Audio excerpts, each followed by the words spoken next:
نہج البلاغہ کا خطبہ نمبر 185 ہے، جو حوادث و فتن کے ذکر سے محسوس ہے۔ ہاں، میرے ماں باپ ان گنتی کے چند افراد پر قربان ہوں جن کے نام آسمانوں میں جانے پہچانے ہوئے اور زمین میں انجانے ہیں، لہٰذا اس صورتحال کے متوقع رہو کہ تمہیں مسلسل ناکامیاں ہوتی رہیں اور تمہارے تعلقات درہم و برہم ہوں اور تم میں کے چھوٹے بڑے سرکار نظر آئیں۔ یہ وہ ہنگام ہوگا کہ جب مومن کے لیے بطریق حلال ایک درہم حاصل کرنے سے تلوار کا وار کہنا آسان ہوگا۔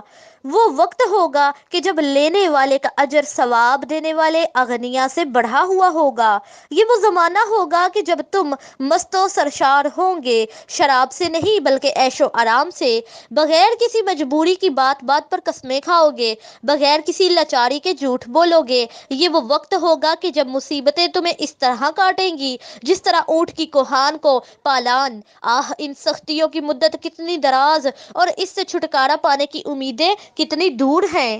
اے لوگو، ان سواروں کی بھاگیں اتار پھینکو کہ جن کی پشت نے تمہارے ہاتھوں گناہوں کے بوجھ اٹھائے ہیں۔ اپنے حاکم سے کٹ کر علیحدہ نہ ہو جاؤ، ورنہ بدعمالیوں کے انجام میں اپنے ہی نفسوں کو برا بھلا کہو گے، اور جو آتش فتنہ تمہارے آگے شعلہ ور ہے اس میں اندھا دھند کود نہ پڑو، اس کی راہ سے مڑ کر چلو اور درمیانی راہ کو اس کے لیے خالی کر دو، کیونکہ میری جان کی قسم یہ وہ آگ ہے کہ مومن اس کی لپیٹوں میں تباہ و برباد اور کافر اس میں سالم و محفوظ رہے گا۔